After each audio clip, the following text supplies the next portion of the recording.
Back at it today. Glad to be back out here and the opportunity for this team to get better. I had a really good day yesterday, as we have over the last couple of weeks, and continue to get better. And that's our focus right now. Is the only thing we can control. And energy level's high, and these guys are ready to go. But with that, I'll open up. Yeah, you guys elect captains, I think, did you? We did. Yeah, we did. We went ahead and elected permanent captains, and we got those guys already up and going. So. Can you say that? Yeah. Oh, yeah. Yeah. We got. I'm sorry, Santos and we've got Sosa. I'm sorry, Scuda, Dre Greenlaw, and Yelda. Those are our 4 permanent captains voted on by the team. How important is it for especially those 4 as leaders for this team to rally this team and move forward? Well, normally we don't do this until November.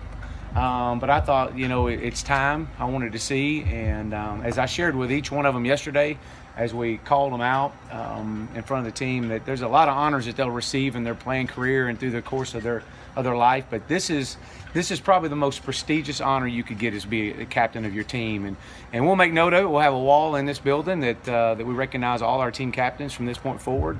It's a big deal. It's a big deal to be a captain of your team.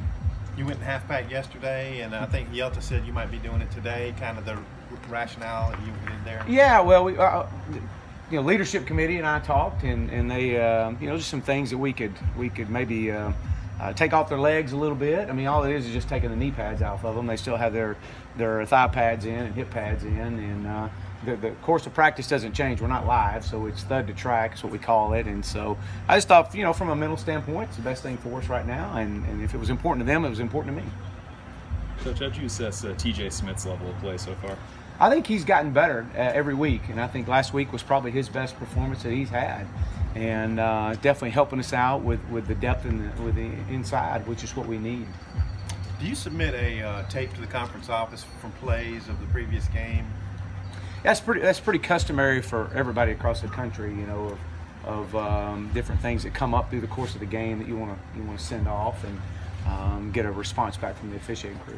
Yeah, we talked to Ty yesterday about his eye getting poked yesterday. How do you address something? Yeah, I'm not going to go into all that. It's just we send in a bunch of plays, and there were several of them, and just asking some interpretations. You got an update on Deblaw?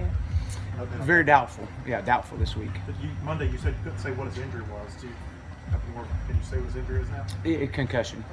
Yeah. As Rakeem's reps go up, what do you think of his ability maybe to be the lead back, or at least more reps? Well, I think that we've seen him continue to get better every week, and obviously get into game shape. And I think last week obviously was an opportunity for him to continue to show the steady improvements, and so I anticipate that to continue this week.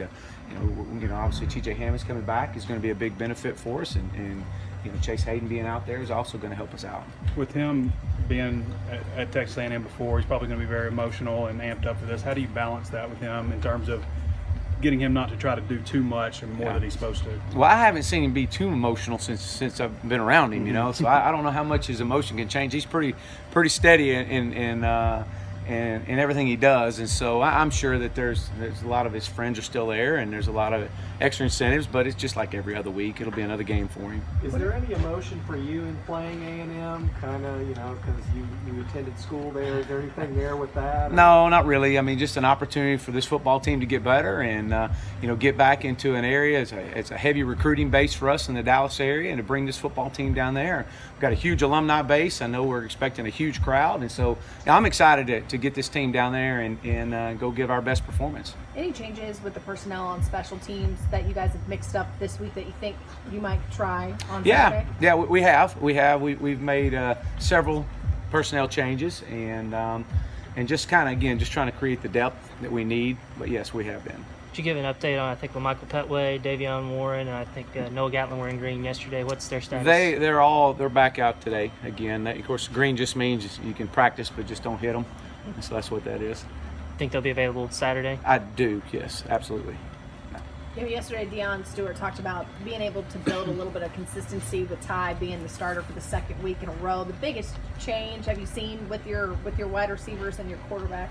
I think there's just from watching them yesterday, just a confidence level of everybody saying, okay, he's our guy. Let's rally and let's keep going. Let's work our timing, and But we're also rotating all the quarterbacks in there, so they got to get their reps as well. So yeah.